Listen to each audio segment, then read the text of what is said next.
to see your messages in case there is any problem. Good evening. Today is the 30th session, and in case you have any problem, one of you, like I can designate here, Avirat, you can start mic when there is any problem, and you can just let me know. Okay. So now we will start immediately with the lecture. It's been already too much delayed. We could not deliver lecture since last so many days. So let's get into this part. Okay, that's fine. Now let's get into the hold on. Share screen. Start now. Okay. Uh Avirat, my screen sharing is visible. Yes, sir. Okay. Now I'll be putting that screen PPT. So just see whether it's visible properly. It's visible properly. Yes, sir. Okay. We'll start. Extremely sorry that I could not conduct class for the last 3-4 weeks only because of certain busy schedules at home. Now, today we will be covering Iridanius constellation and Taurus constellation, and some students have already opted for some constellations, which I'll be covering again when we reach that particular constellation. But today I'll be taking two constellations in case time permits. Pradyumna will be taking something.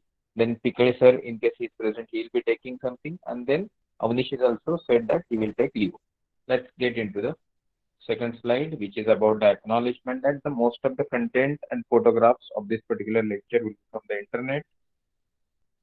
This is 30th lecture about basic astronomy course, and today we will be covering Eridanus, which is called Yamuna in Marathi and Hindi, and Taurus, which is Rushab and Bull in Rushab Marathi or Hindi. Okay, we'll be talking about the various deep sky objects, finer detailing, and specific any details if required. This screen I'm showing you since so many days, so many months, just to make you feel that this is what we are covering. Approximately more than 25-30 constellations we have covered and still moving on. And these are the two constellations which we will be covering. One is Eridanus, other is Taurus. Both are in the close vicinity of Orion, the great hunter. अभी ये जो है आप देख सकते हो. I'll be using pen. Just give me a second. You can see this starts here. This, this. Then suppose I make it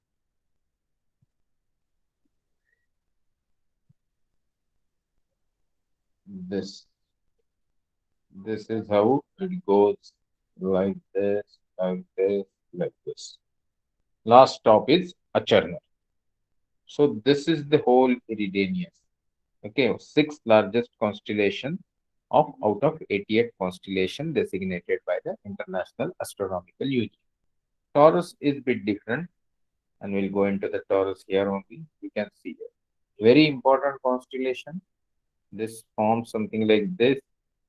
एक V जैसा बनाता है, नीचे भी कुछ जा रहा है, इस तरफ भी कुछ जा रहा है, and this overall constellation, this becomes the Taurus area.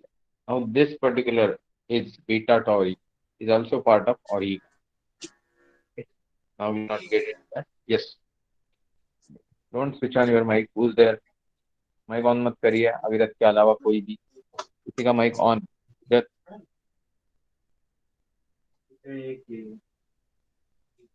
एक मिनट. जब से इसके बाहर आ. Give me a second. किसी का तो अगर हाइपर एक्सटेंडेबल वाला आणले असते ना पप्पांनी पण वापरणार सर. किरण बड़गुजर जी, आपका माइक ऑन हो गया है. बोल रहा हूँ क्लास में. Okay.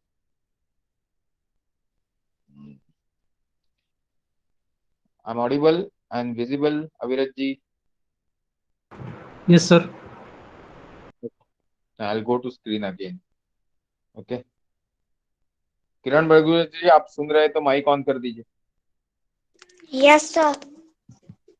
तुम्हारा माइक ऑन हो जाता है गुरुवेश. क्लास में ध्यान दिया करो. हाँ, तुम्हारा माइक ऑन है कब से, सबको डिस्टर्ब हो रहा है. कुछ खास सर प्रॉब्लम है क्या? नहीं सर, वो मुझे पता नहीं था. तो ध्यान देना पड़ेगा ना, नहीं तो क्लास में मत आओ. It's very simple. इसके पहले भी 2-3 बार आपको ये सब इंस्ट्रक्शन मैं दे चुका हूँ. If you are bothering others, class 1-1.5 महीने बाद हो रहा है और आपकी वजह से तकलीफ हो रही है, that is not acceptable. Mic off करो और फिर से कभी भी ऑन मत करना.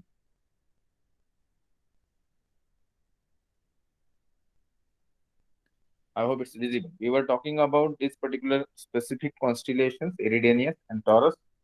अभी हम ये मेन स्क्रीन में आ रहे हैं जहाँ पे आपको दिख रहा होगा कि वेस्ट की तरफ इरिडेनियस टॉरस, मतलब अभी हम जिस पीरियड में हैं उस पीरियड में हमें ये दिख नहीं रहे. ये पहला लेक्चर था जो मैं प्लान कर चुका था 1-1.5 महीने, तभी भी ठीक से नहीं दिखने वाले थे. But then this condition exist. April, okay. 7 अप्रैल का शाम का 7:30 का ये स्क्रीनशॉट है. अभी हम स्पेसिफिक डिटेलिंग में जाते हैं. जैसे मैंने आपको दिखाया, यहाँ बहुत ही हल्का और फीबल दिख रहा है. ये इरिडेनियस. इसमें नीचे की तरफ आप देख सकते हो कि ऑलमोस्ट सदर्न स्काई में चला गया है, जिसमें अचरनर, अग्रनद नाम का तारा दिख ही नहीं है. ये जो फोटो है इसमें आपको बहुत अच्छे से सब कुछ दिख रहा है. यहाँ जो अल्फा बेटा लिखा हुआ है, दैट अल्फा इज अचरनर और अकर्नर, वॉट एवर यू. तो ये है अग्रनद, मराठी में जिसको बोला जाता है. ये इस तरीके से बहुत घुमावदार तरीके से ये कॉन्स्टिलेशन बना हुआ है. And that is why it is compared to the river. और भी बहुत सारे रीजन है, क्योंकि बहुत सारी पुरानी सभ्यताओं ने इसमें कोई ना कोई अपने यहाँ की नदी देखी. किसी ने नाइल देखी, किसी ने को देखी, किसी ने यमुना देखी ना, किसी ने गंगा भी उसमें सोचा. तो बहुत सारी चीजें हैं. Will not get into that. Will get into the. ये बड़ा इंटरेस्टिंग चित्र लगा जो मुझे इंटरनेट पर मिला. इसमें ये सीटस नाम का जो क्रिएचर है, सी क्रिएचर श्वापद. ओके, ये सीटस अपने जो सामने के पैर है, पाँव, ओके, और पंजे, और डुबो के बैठा है इरिडेनियस नदी. ऐसा चित्र है. और आजू बाजू के कॉन्स्टिलेशन भी आपको यहाँ दिखाई दे रहे हैं. वो चित्र इतना क्लियर नहीं है, ब्लर्ड है, इसलिए मैं जाऊंगा नहीं. अभी हम बहुत इंपॉर्टेंट पार्ट में चलते हैं कि ये चित्र आपके सामने रहेगा. इसमें थोड़ा मैं आपको बता देता हूँ कुछ चीजें. आप देख सकते हो ऊपर की तरफ तरफ ओरायन है. ये इस तरफ टॉरस आने वाला था. देन आप इस तरफ सीटस देख सकते हो. ये पूरा इरिडेनियस का इलाका है जो सफेद में दिखाया है. And then we have Lepus, Columba, सीला, फोर्नाक्स, और इस तरफ आखिर में होर्लोगियम, फिनिक्स, पिक्टर और डोरेडो.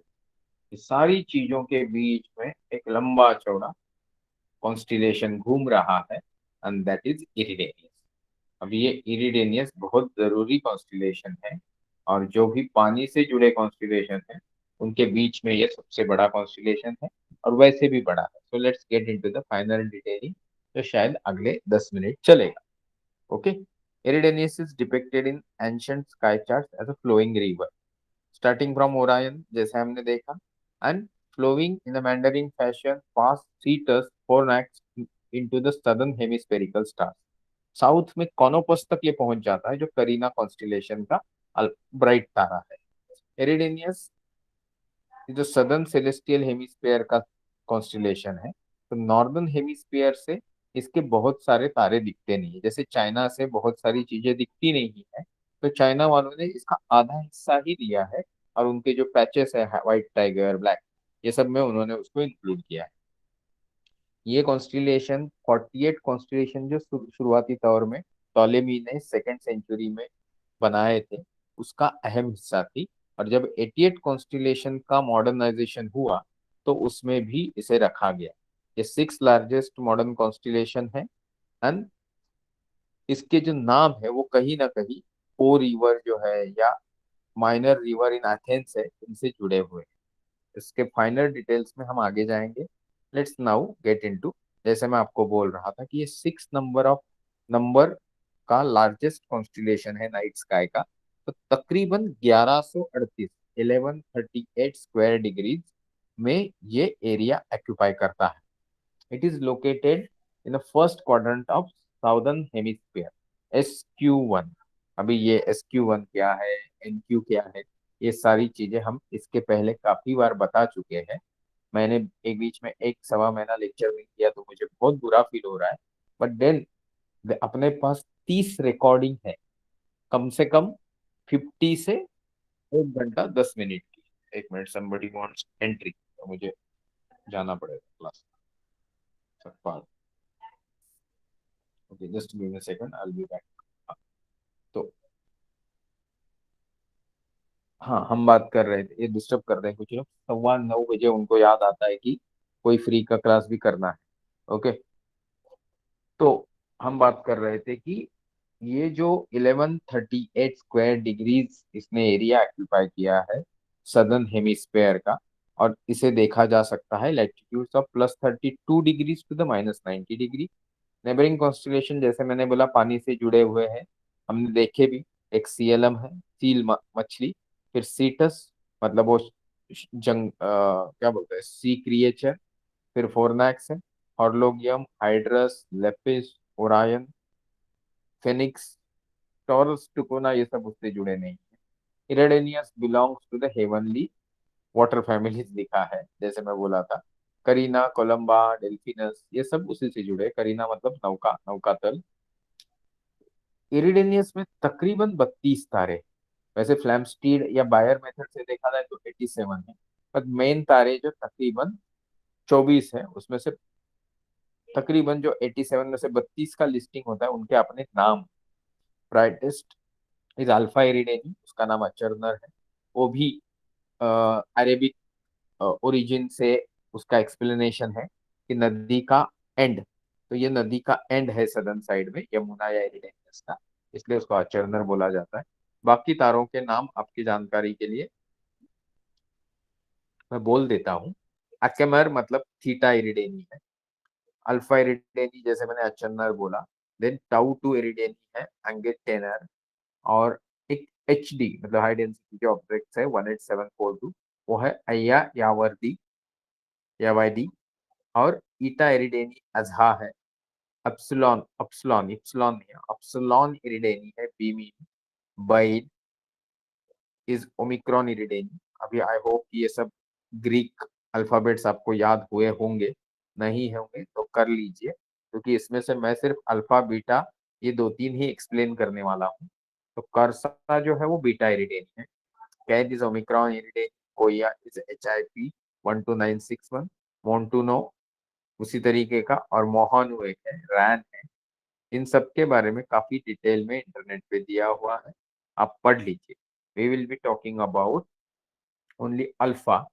तो उसके पहले हम थोड़ा देख लेते हैं, आगे कुछ है, आगे सीधे डीप का ऑब्जेक्ट है। तो इन इंडिविजुअल तारों के अंदर जाने के पहले मैं आपको इससे जुड़ी इंटरेस्टिंग माइथोलॉजी बताना चाहता हूँ। माइथोलॉजी की जहां तक बात है, let's get into the first other वाला हिस्सा, मतलब हमारा वाला हिस्सा। तो stars that correspond to the Eridanus cannot be fully seen from the China. The Chinese astronomy northern part is located in the White Tiger of the west, and the unseen southern part was classified among the southern asterism by Zhu Guangqi based on the knowledge of Western star chart. Popular culture में ये सब चीजें बहुत important है, but as far as the Indian base is concerned, the stars that correspond to the Eridanus are depicted by river in Indian astronomy, starting close to the head of Orion, just below Auriga. Auriga मतलब सारथी constellation. Eridanus is called Shrota Swini in Sanskrit. Shrota मतलब स्रोत basically, meaning the origin as well as the course of the river or stream. Course मतलब path जो वो follow करती है. Specifically, it is depicted as a Ganges on the head of Dakshinamurti or Nataraja. ये कौन है? ये basically Hindu incarnation of Shiva, and Dakshinamurti himself is the represented by the constellation Orion. तो ये बेसिस पे, इससे ज्यादा जानकारी मैंने भी बहुत सारी जो किताबें पढ़ी उसमें और इरिडेनियस के बारे में नहीं है, बट वेस्टर्न फिलोसॉफी जो है उनकी बहुत सारी स्टोरीज है। So let's get into that lamba chauda story. In Greek mythology, the constellation Eridanus is associated with the story of Phaethon. अभी ये Phaethon is the son of god, son of sun god Helios. Or according to the legend, Phaethon wanted to drive his father's chariot across the sky and keep asking for permission. Okay, until the god agreed. मतलब sun agreed, advising Phaethon to follow the beaten track where the saw he can see the wheel marks. Phaethon mounted the chariot and the horses, sensing that the driver was lighter. ये थोड़ा illogical logic अभी देना चालू कर देते हैं लोग, मैंने ये काफी बार पढ़ा है. तो ड्राइवर जो कैरेज है वो लाइटर है, इसलिए ये जो घोड़े थे वो हॉरिजॉन्टल पाथ पे चलने की जगह सीधा ऊपर की तरफ बढ़ने लगे. ऑब्वियसली नया ड्राइवर होगा तो वो नए इनएक्सपीरियंस ड्राइवर को ये सब कंट्रोल नहीं हुआ और ये सारी चीजें उसके हाथ से अनकंट्रोल तरीके से चलने लगी. तो फिर ये जो चैरियट के घोड़े थे और अर्थ के इतने करीब से जाने लगे कि सन की हीट की वजह से पृथ्वी पे आग लग गई, जंगलों में आग लग गई, सब जगह प्रॉब्लम ही प्रॉब्लम हुए. और इसको आगे जोड़ते हुए ये लिखा है इंटरनेट की स्टोरी में कि भाई इसी तरीके से लिबिया जो है बिकम डेजर्ट हो गया, इथियोपियंस की स्किन जो है वो काली हो गई, समुद्र जो है उसको सूख गए. और ये सब देखने के बाद ज्यूस मतलब अपने इंद्र भगवान, इनसे रहा नहीं गया, इन्होंने इंटरवेन किया. फर्दर डिजास्टर को अवॉइड करने के लिए उन्होंने फेथॉन को स्ट्रक डाउन विद थंडरबोल्ट मतलब वज्र से प्रहार की. When Phaethon hair caught fire, अभी ये बड़ी इंटरेस्टिंग स्टोरी है. He lift from the chariot and fell into the Eridanus. Climax के समय जो आज की कॉन्स्टिलेशन है उसकी एंट्री हो गई है और ये इरिडेनियस नदी की एक्चुअल इसमें इन्वॉल्वमेंट है. फिर बाद में जब हेलियोस को मतलब सन को बहुत गुस्सा आया तो वो 2-4 दिन अपने रेगुलर ड्यूटी पे गया ही नहीं, तो पूरे दुनिया में अंधेरा छाता रहा वगैरह वगैरह. ये एक अंग या एक तरीके की स्टोरी. और भी बहुत सारी स्टोरीज है जो हम आगे देखेंगे अगर वक्त होगा तो. बट इसमें बेसिकली ये जरूरी है कि एरिडेनियस का जिक्र कौन से भी सिविलाइजेशन में अगर आप बात करो ये कॉन्स्टिलेशन का पुराने जमाने से, तो you will always find that there is mention of river. Greek astronomer and poet जो एरेटोथेनस था associated a celestial river with a Nile, the only river that runs from the south to north. And Hyginus, a Latin author, agreed, pointing out that the bright star Canopus in constellation Carina was at the end of river, much like an island Canopus lies at the mouth of the great river in Egypt, that is Nile. The actual constellation, however, represented a river that runs from the north to south. Later, the river came to identify it as a Po in Italy by Greek and the Latin authors. तो ये इतनी बड़ी इससे associated mythology जो मैंने आपको बताई इससे भी आगे है. Okay, but temporary, will not get into that part. अभी हम देखेंगे जो आपके सामने बहुत देर से चित्र है उसमें से हम देखेंगे अल्फा. तो अचरनर पे मैंने जूम इन किया है और अचरनर के बारे में हम थोड़ी बहुत जानकारी लेंगे.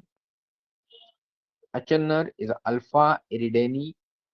अचरनर is the brightest star in the Eridanus constellation and the ninth brightest star in the night sky. हमने जो लास्ट टू लास्ट लेक्चर जो लिया था उसके अंदर हमने ब्राइट स्टार्स की लिस्टिंग की थी और उसमें हमने फर्स्ट ब्राइटेस्ट कौन है, सेकंड ब्राइटेस्ट कौन है, ऐसे करते करते नाइन्थ ब्राइटेस्ट पे अचंदर को बताया था.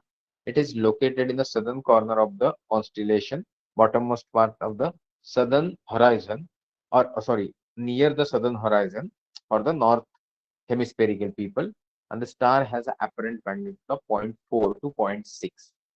It is approximately 139 light year distance from the Earth. It is hottest and bluest among the 10 brightest stars in the sky. अभी ये मैंने जो टर्म बताई ये क्या है ये आपको बताना है. हॉट का मतलब क्या है एग्जैक्टली और ब्लू इतना क्यों दिखता है उस पे जाएंगे. Achernar never rises above the horizon for the location of the north latitude 33 degree north. And the best time to observe southern hemisphere is during the month of the November. The star never sets below the horizon for the observer living in the south of the latitude 33 degrees south. जैसे हमारे यहाँ का है north pole star की हम हमेशा बात करते हैं। Alpha Eridani has a stellar classification of B6VP। It's a blue main sequence star. ये इंपॉर्टेंट है कि 6.7 times more massive than sun, about 3150 times more luminous. It has got class A companion twice as massive as Sun in close orbit. Two stars are separated by 12.3 AU, that is astronomical unit. एक astronomical unit 15 crore होता है, तो 12.3 astronomical unit मतलब तकरीबन आप पकड़ सकते हो कि 13 का स्क्वायर 14 का स्क्वायर 196 के आसपास, क्या करोड़ किलोमीटर। ओके, इतने करोड़ किलोमीटर की दूरी पे है, एक दूसरे से लोकेटेड है, और उनका जो ऑर्बिटल पीरियड है वो 14 से 15 साल का है। Star is classified as lambda Eridani टाइपेरियम। अचरनर की एक खासियत है, जैसे आपको याद होगा कि नहीं पता नहीं, मैं हमेशा आपसे जिक्र करता रहता हूँ। एक तारा है जिसका नाम है श्रवण। ओके, तो ये श्रवण तारा है, ये सूरज से थोड़ा बड़ा है, बट उसका रोटेशनल स्पीड सूरज से 1.5 ज्यादा होने के कारण वो पोलर रीजन में चपटा हो गया है और इक्वेटर बेल्ट में खुल गया है। इसी तरीके से अचरनर उसका इस मामले में बड़े से बड़ा भाई है।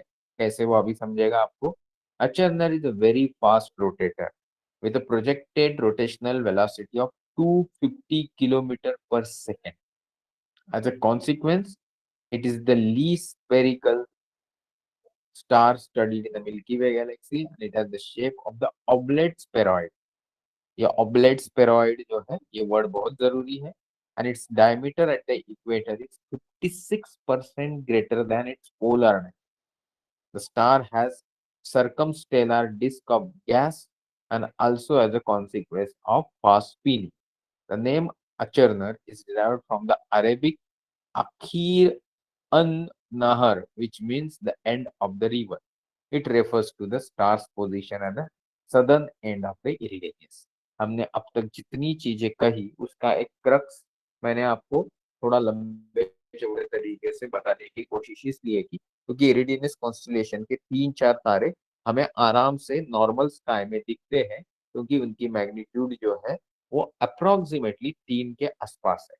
So let's get into the second star, and that second star is on the extreme northern side. तो हम नीचे थे, अभी हम ऊपर की तरफ जा रहे हैं, और यहाँ ये जो बीटा है इस पे आपको ध्यान देना।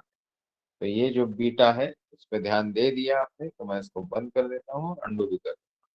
तो beta is called beta Eridani, that is Cursa, is a white giant star of spectral type A33. It is the second brightest star in the constellation with apparent magnitude of 2.79, 2.8, roughly आप 3 भी पकड़ सकते हो। It lies approximately 89 light years from the solar system. इसके पहले वाला 139 था, ये 89 है। Located at the northern end of the Uranus near the border with the Orion, the star is visible from the most inhabited areas on the Earth. क्यों? क्योंकि northern area। It has virtual companion with the apparent magnitude of 10.9 located at 120 arc seconds away. उसमें अभी हम जाएंगे। Cursa has mass double that of the sun, radius 2.4 times the solar radius, with an effective temperature of 8000 degree Kelvin at 8360. It is 25 times more luminous than sun. Like a Cherner, it is a fast spinner with a projected rotational velocity of 196 kilometers per second. Cursa is a variable star. Its brightness is reported to be vary from 2.70 to 2.80. The star's rotational traditional name Cursa comes from the Arabic phrase Al-Kursiyya Al-Zuha, meaning the chair or the footstool of the central one. किसका इसका connection है Orion. ये Orion के इतने करीब है कि Orion the Hunter का पैर रखने का जो फुटस्टूल है उसकी जगह पे ये है। इस तरीके से इसे उस तरीके से नामकरण यानी नेमिंग किया।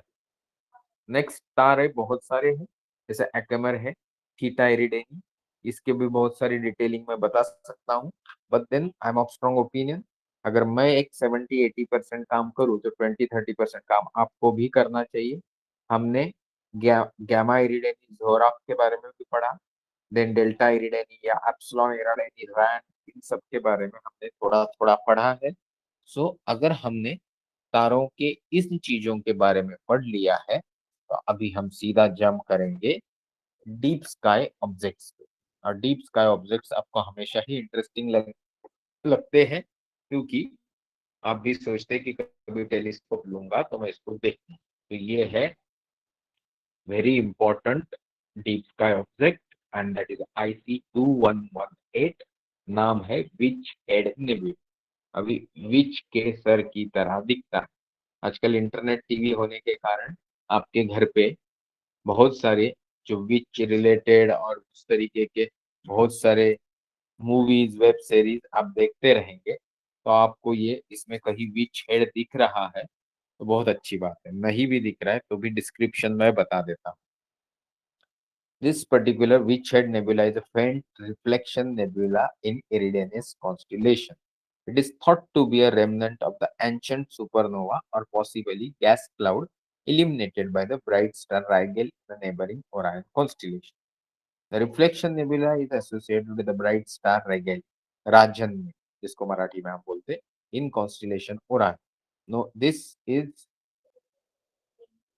IC2118 and glows primarily by the light reflected from the Rigel, located just outside top corner of the image.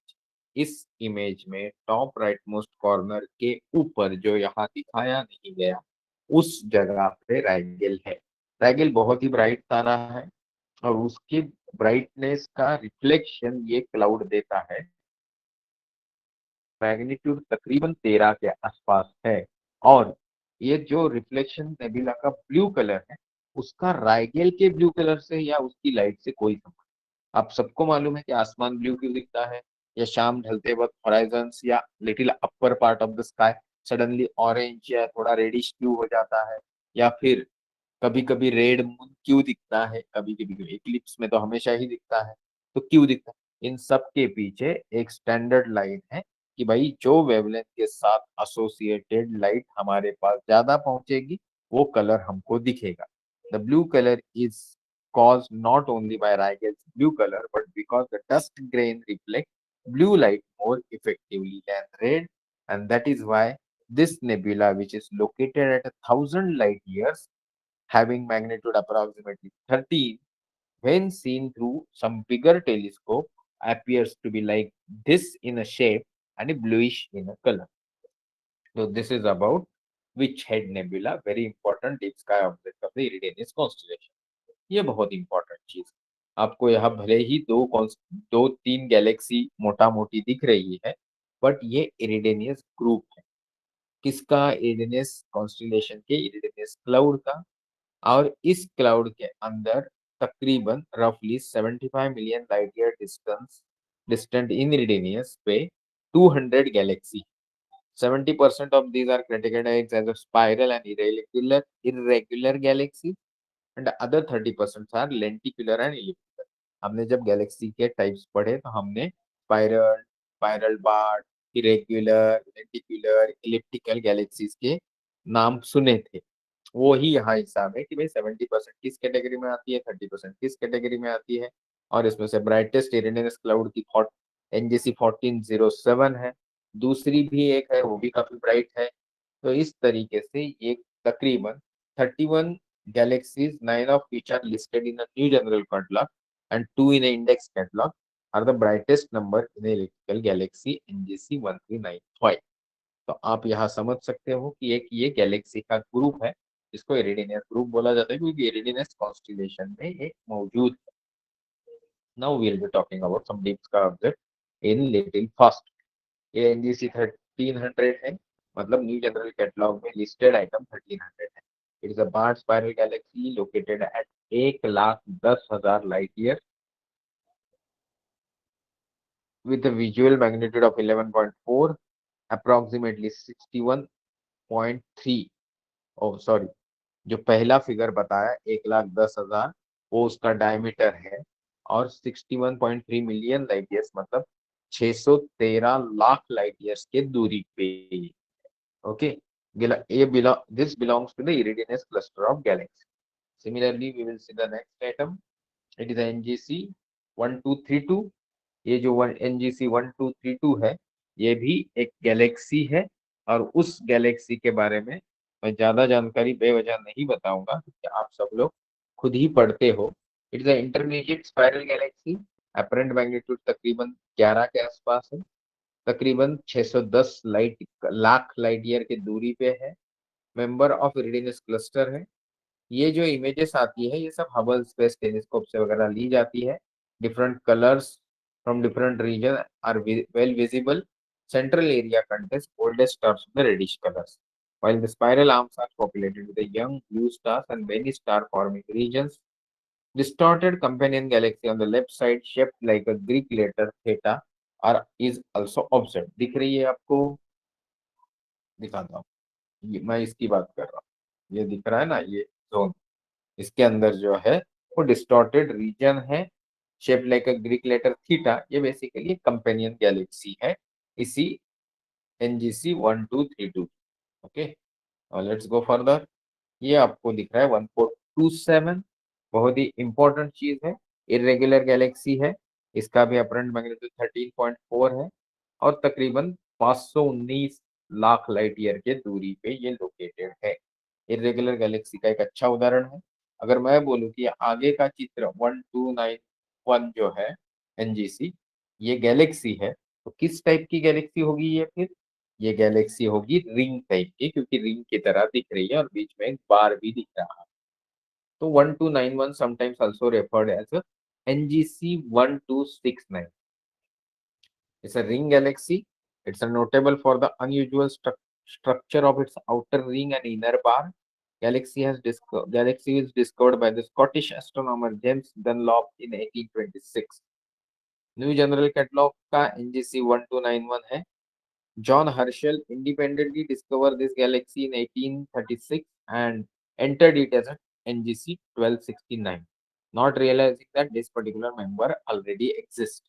तो इसलिए डबल डबल नाम आ गए। तो इसके बाद हम चलते हैं NGC 1187 में। Is another spiral galaxy in Eridanus, almost seen face on, मतलब फेस के ऊपर। It has visual magnitude of 11.4, approximately 600 lakh light year की दूरी पे है। विलियम हर्शल ने 1784 में इसको डिस्कवर किया था। इसके बाद हम टॉरस कॉन्स्टिलेशन में चलेंगे, बट उसके पहले मैं देखना चाहूंगा कि हमारा इरिडेनियस कॉन्स्टिलेशन में से कुछ रहा तो नहीं, क्योंकि ये बहुत इंपॉर्टेंट कॉन्स्टिलेशन इसलिए है।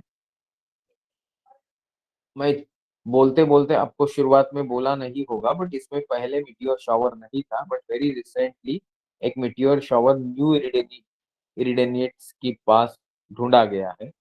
एंड ये अप्रोक्सीमेटली अगस्त के महीने में अंत से लेके सितंबर के 12 में एवरी साल दिखता है। ये कोई अनआइडेंटिफाइड वुड्स क्लाउड का ऑब्जेक्ट है, जिसके कारण हमें ये दिखता है। बाकी हमने इसकी हिस्ट्री ज्योग्राफी पढ़ ली अच्छे से, अभी हम इसमें जाएंगे नहीं। हम चलेंगे इम्पोर्टेंट टॉरस कॉन्स्टिलेशन की तरफ। बट पहले चैट बॉक्स बहुत देर से देखा नहीं, तो एक बार देख लेता हूँ कि कोई सवाल तो नहीं। Call message okay, only attendance are mark, there is no question in them.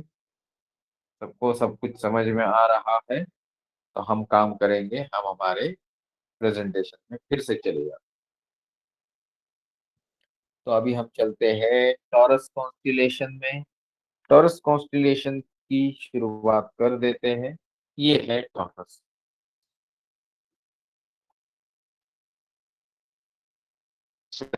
है, सिंह है ऑन, और उसका ये जो ऊपर वाला एक तारा है, ये ये जरूरी है, उसका हिस्सा नहीं है, ओरिगा का। बट बीटा डोरी बोला जाता है, एलनाथ बोला जाता है। तो इसको हम अभी उसमें ज्यादा जाते नहीं हैं। ये जो गुस्सा वाला बुल है, उसका मैं एक आंख जूम कर रहा हूँ, आप देख रहे हैं? ये देख, ये आप देख रहे हैं जो लाल हो क्या? ये बेसिकली अल्देब्रान है, मतलब रोहिणी का, रोहिणी नक्षत्र है हमारी सभ्यता के हिसाब से। तो ये वो, सॉरी, ये वो पुल। अभी आप बोलेंगे नीचे वाली चीज क्या है? नीचे वाली चीज है सदियों पुराने लोगों को इस पर्टिकुलर कॉन्स्टिलेशन की जानकारी थी। 1000 बीसी, 2000 बीसी, 15000 बीसी तक, मतलब जिसको हम ताम्र युग बोलते हैं, कॉपर एज बोलते हैं, वो सब इसमें आ जाएगा जब हम इसके बारे में थोड़ा थोड़ा जानेंगे। उसके पहले ये प्लीड्स है, कहाँ, यहाँ दिख रहा है आप सबको, आई होप। ये प्लीड्स को पॉइंट आउट करने के लिए यहाँ आप देख रहे होंगे ये अल्देब्रान, ओके। और यहाँ एक भी बनता है जो प्लीड्स की तरफ, सॉरी सॉरी, प्लीड्स की तरफ भी जाता है। अभी उसमें हम ज्यादा जाएंगे नहीं, विल गो हियर। ये ओरायन है और ये टॉरस है और ये प्लीड्स। कौन सी प्लीड्स है? ये ओरायन है, ये टॉरस है, ये अल्देब्रान है और ये M45 प्लीड्स। ये आपके तीन अहम कॉन्स्टिलेशन अगल बगल में है। इनको ढूंढना समझना बहुत जरूरी है क्योंकि सबको ये बहुत पसंद है। अभी ये एक्चुअल फिगर आउट, ये है अल्देब्रान, ये है M45, सॉरी सॉरी सॉरी, ये है बीटा टॉरी, ओके। तो इन सब के बारे में विस्तार से जानते हैं। Let's go further. यहाँ कुछ इंपॉर्टेंट है कि कैसे ओरायन कॉन्स्टिलेशन से अल्देब्रान को ढूंढा जा सकता है। तो भाई ये जो अल्नीता, अल्नीलम, मिंटाका, ये तीनों का नाम बताया मैंने आपको। ये जो तीन है, ये तीनों का एक डायरेक्शन जाता है सीरियसली सीरियस की तरफ, ओके, और एक जाता है अल्देब्रान की तरफ।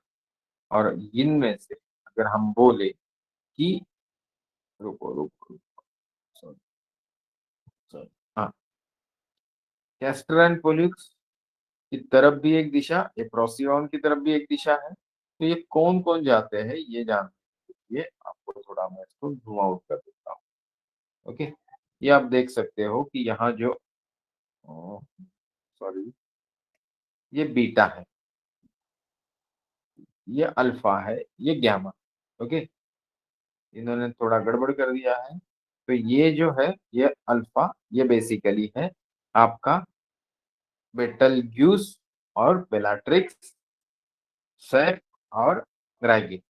तो अगर इनसे आप जोड़ा जोड़ी करो तो आपको कैस्टर और पोलिक्स की दिशा मिल जाएगी, प्रोसियन की, मतलब अल्फा ऑफ द कैनिस माइनर जो है वो मिल जाएगी। उस तरीके से ही आपको सारे तारे मिल जाएंगे। इतना कॉम्प्लिकेटेड है नहीं क्योंकि ये सब आसानी से विजिबल। अभी हम आ गए, इसको आपको देखना। ये है आपका प्लीड्स, ये है अल्देब्रान, यही पे हाइडेस क्लस्टर है, ओके। ये बहुत सारी, ये आपका क्रैब नेबुला है, ये मैंने जो बोल रहा था बीटा टॉरी अनार, ये है। तो ये अगर आप हमेशा इस तरीके से मैप देखते रहेंगे तो आपको कभी भी आसमान में देखोगे तो चीजें समझ में नहीं आई, ऐसा नहीं होता। तो let's get into the now final detailing. मैं नॉर्मली यही स्लाइड रोक के रख देता हूँ आप लोगों के लिए क्योंकि ये इंटरनेशनल एस्ट्रोनॉमिकल यूनियन की चार्टिंग या मैपिंग आपके सामने जितनी देर तक रहेगी उतना आपको दिमाग में रहेगी और आपको याद भी रहेगी। So now let's get into the final details. आप जानते ही होंगे कि मई जून के पीरियड में सूरज जो है वो पर्टिकुलरली अप्रैल में के पीरियड में सूरज जो है वो टॉरस कॉन्स्टिलेशन में रहता है और इसलिए जो सन साइन होता है वो टॉरस इसी पीरियड का है। इसमें जुड़ी हुई एस्ट्रोलॉजी को हम पढ़ेंगे नहीं क्योंकि ऐसा कोई साइंस एग्जिस्ट नहीं करता है, बट टाइम कीपिंग के लिए कभी ना कभी थोड़ा जरूरी था। हिसाब किताब खेती के लिए भी काम आता था टाइम का, तो उसके बारे में अभी बात नहीं करें। स्पेस एक्सप्लोरेशन की जहां तक बात करें, पायोनियर 10 नाम का स्पेस प्रोब इस दिशा में, इस कॉन्स्टिलेशन की दिशा में बढ़ रहा था और वो मेनी थाउजेंड ईयर्स लेगा उधर तक पहुंचने के लिए बनाया नहीं गया, वो उस दिशा में सिर्फ जा रहा। उसकी बैटरीज जल्दी ही डाई आउट हो जाएंगी and then it will be dead और लॉस्ट। सिर्फ जो मुद्दे मुझे टॉरस कॉन्स्टिलेशन के बारे में इंटरनेट पे पढ़ते हुए दिखे वो आपको मैं बताता हूँ। इसमें एक अहम मुद्दा टॉरस कॉन्स्टिलेशन का ये है कि सोलर इक्लिप्स जो 1919, मतलब आज से 102 साल पहले मई महीने में 29 मई में को जो सोलर इक्लिप्स हुआ था, several stars in Hyades star cluster including kappa Tauri, okay, were photograph during the total solar eclipse. क्यों? क्योंकि इन सब लोगों को आइंस्टाइन का prediction about the bending of light, मतलब लाइट भी ग्रेविटी की वजह से बेंड होता है। तो आप सोचिए कि आपके घर में एक पिलर है, उस पिलर के पीछे आप छुपे हुए हो थोड़ा दूर, और कोई सामने से देख रहा है तो पिलर दिखेगा, अब दिखेंगे। बट सोचिए कि हमने सडनली उस पिलर का ग्रेविटेशनल इन्फ्लुएंस इतना बढ़ा दिया कि उसकी वजह से आपके ऊपर गिरी हुई लाइट जब मेरी तरफ आ रही थी, तो वो बाजू में जाने वाली लाइट को उस पिलर ने खींच लिया, तो वो बेंड होके फाइनली मेरे आंखों तक, मेरे रेटिना तक पहुंची।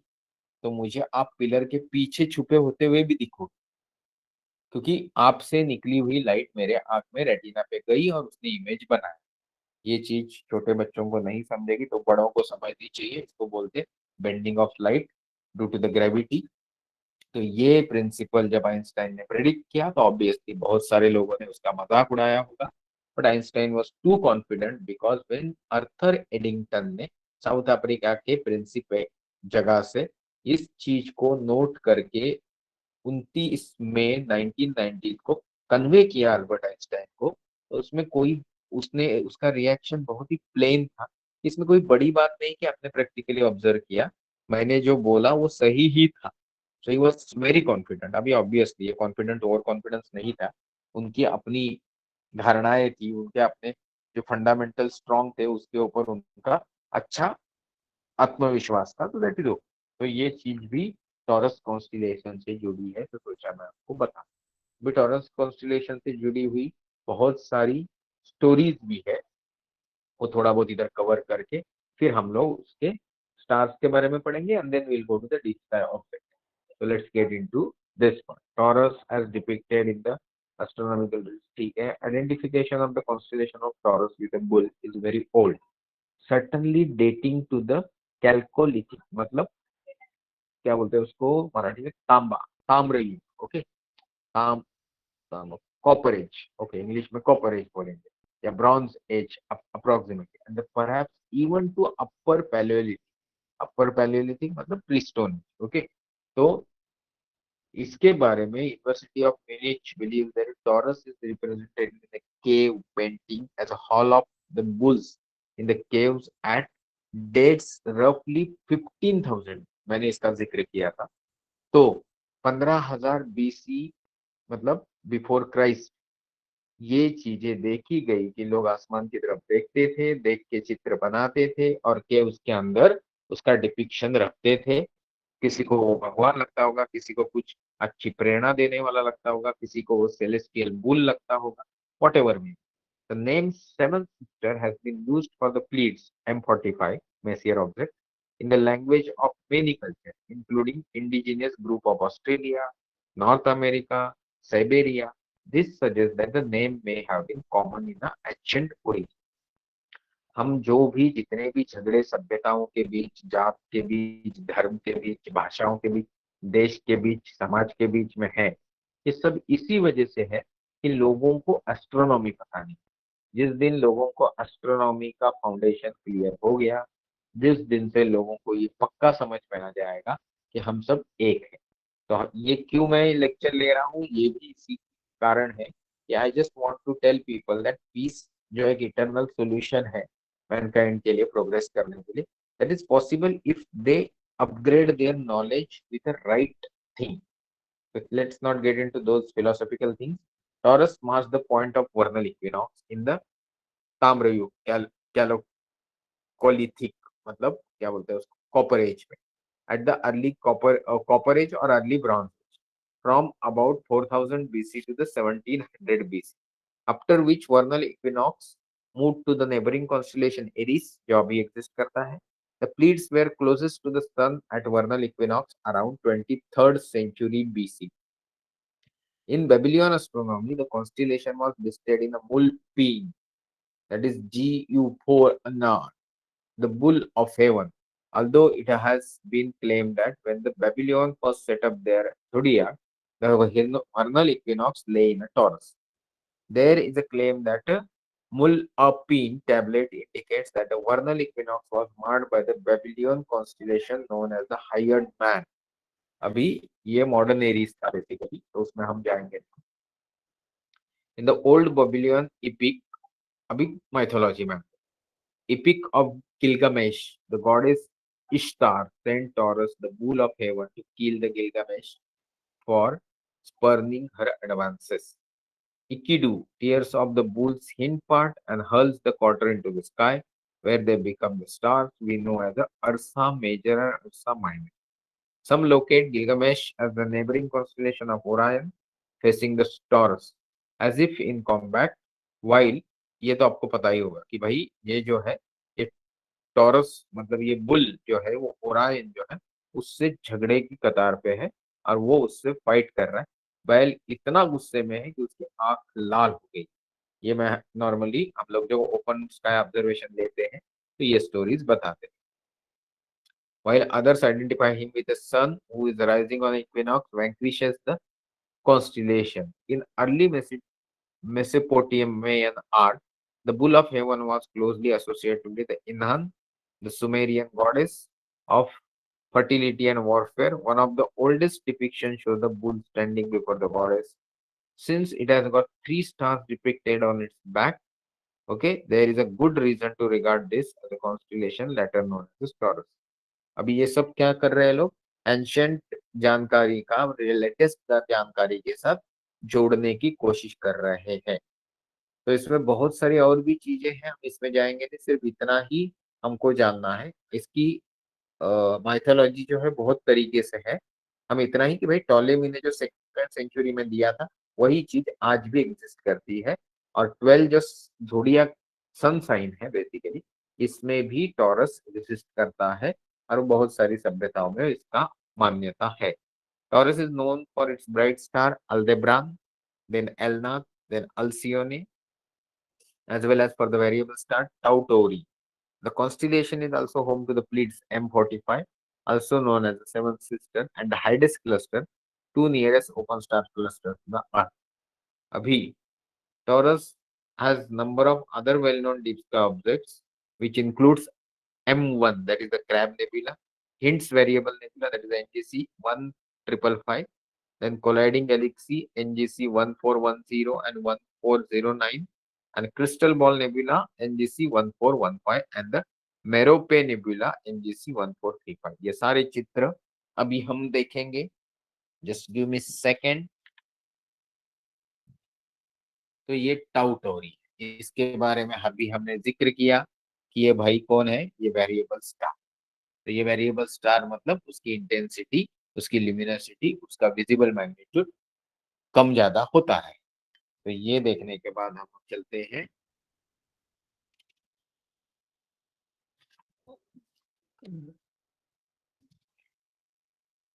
सॉरी कुछ आवाज हो रहा है तो रुकिए 2 मिनट. ये कॉन्स्टिलेशन इतना इम्पोर्टेंट है कि आपको थोड़ा इसके बारे में खुद से पढ़ लेना चाहिए क्योंकि इसमें बहुत इम्पोर्टेंट इम्पोर्टेंट चीज है. ये जो चित्र है ये बहुत ही ज्यादा जरूरी है क्योंकि ये क्रैब नेबुला है, मेसियर ऑब्जेक्ट 1 है. ये एक supernova remnant. It is also Pulsar wind nebula और प्लेरियन, which is to say nebula that is powered by the pulsar wind of the pulsar, usually found within the shells of the supernova remnants. Pulsating star is an extremely magnetized rotating neutron star that emits a beam of electromagnetic radiation. So, it was discovered by the English doctor and astronomer John Bevis in 1731. It was the first astronomical object to be entered in the Messier catalog in 1758. इससे जुड़ी stories बहुत बड़ी है, बहुत ज्यादा है. Short में इतना ही कि ये नेबुला जो है believe to be the remnant of the supernova documented by Chinese, Japanese and Arab astronomer in 1054. Messier 1 was the first deep sky object that was linked to the historical supernova explosion. मतलब ऐसा बोला जाता है कि जब ये 1054 AD में ये सुपरनोवा हुआ, तो ये तारा दिन में दिखता था, इतना ब्राइट था, और फिर बाद में धीरे धीरे उसकी इंटेंसिटी कम होती गई, और आज इसकी इंटेंसिटी जो है उसकी अप्रोक्सीमेटली कितनी है वो हमको आगे मिलेगा पढ़ने। Presently crab nebula has okay magnitude of 8.4, approximately 6500 light year की दूरी पे है, 11 लाइट ईयर्स इन डायमीटर है, और expanding at a rate of 1500 kilometre पर सेकेंड है। The neutron star at the center of the nebula is known as a Crab pulsar. Crab pulsar is a young neutron star, a remnant of supernova SN1054, first identified in 1968. It emits pulses of the radiation ranging from gamma rays to the radio waves that rotate 30.2 times each second. This is a ये जो image दिखाई गई है ये Hubble space telescope से ली गई है। हाँ, तो इसके बारे में ऐसा नहीं कि भाई आप टेलीस्कोप खरीदेंगे तो आपको ये सब दिखेगा, आपको जो भी दिखेगा वो इस तरीके से इतना बढ़िया नहीं। ये बहुत जरूरी चीज है जो आगे हम पढ़ने वाले हैं। ये प्लीड्स है, Messier object 45 open star cluster है, consist of mostly hot luminous beta class stars. Approximately पिछले 100 मिलियन ईयर्स मतलब 1000 लाख साल के बीच में ये बने हैं। It is the best known cluster in the sky and the easiest one to find, mainly because of the proximity and brightness. It has got apparent magnitude of 1.6 and is 110 110 arc minute size है इसका। Its member stars are between 390 to 460 light year distance from the solar system. The cluster will exist for another 250 million years or so, and then gravitational interaction with the nearby object will cause the stars to disperse. Stars are physically related and they all share the same proper motion. 9 brightest stars in the cluster were named after the Pleiades, the seven sisters in Greek mythology: Alcyone, Selene, Electra, Maia, mother of the goddess Hermes, and then Merope, wife of the Sisyphus, and Sterope, Tagetha, and their parents, and sea nymph Pleione, and the Titans Atlas. In Greek mythology, once the Atlas was forced to carry the heavens, Orion started to pursue his daughter. To protect them from his advances, Zeus first transformed the seven sisters into doves, and then to comfort their father into stars. It is said that the constellation of Orion still pursues the Pleiades across the sky. The cluster is known in many different cultures. The earliest depiction of the cluster dates back to the Bronze Age. इसके बारे में हम आपको ज्यादा बताने की जरूरत नहीं है, आप सबको पता ही होगा कि ये जो प्लीट्स है और ये जो सप्तर्षि है इनका जुड़ाव हमारी सभ्यता में काफी डिटेल में बताया है। तो जब आप यहाँ आएंगे तो हम उसके बारे में भी शांति से बात करें। आज सिर्फ हमारे पास जो एग्जिस्टिंग मटेरियल है उसके बारे में हम बात करते हैं। तो ये प्लीट्स का एक फोटो है जो बाइनोकुलर से दिखता है, इसी तरीके से भी आपको दिख सकता है अच्छे टेलीस्कोप से, बट इतना बढ़िया नहीं दिखता है। Now we go to the this are the naming of the particular things. तो इसके बारे में हम ज्यादा बात नहीं करते हैं, हम चलते हैं आगे क्योंकि 10 बजने को है। हाइडेस क्लस्टर के बारे में, it is also open cluster that contains hundreds of stars, share the same motion through the space, origin, age, and chemical content. It is the nearest open star cluster to the sun and consequently the most studied one too. It is estimated age is approximately 625 million मतलब 6,500 lakh years. Okay, इतने लाख साल पुराना ये है। The brightest star in the Hyades cluster and the Aldebaran, the brightest star in Taurus, form a V shape. Aldebaran is not a member of the cluster but lies in the same line of sight, in much closer to the Hyades. The four brightest stars in a cluster are Gamma, Delta, Epsilon, and Theta Tauri, and are red giants, and they are all lie within a few light years of each other. It has got apparent magnitude of 0.5, matlab quite well within the limits of naked eye visibility. It's about 153 light years from the distance. The core of the cluster densely populated with the stars and has a diameter of 17.6 light years. तो ये हाइडेस cluster है। अभी चलते हैं, ये आपको मैंने बड़ा करके नहीं दिखाया, ये काफी अच्छा दिखता है जब आप बाइनोकुलर से देखते हैं।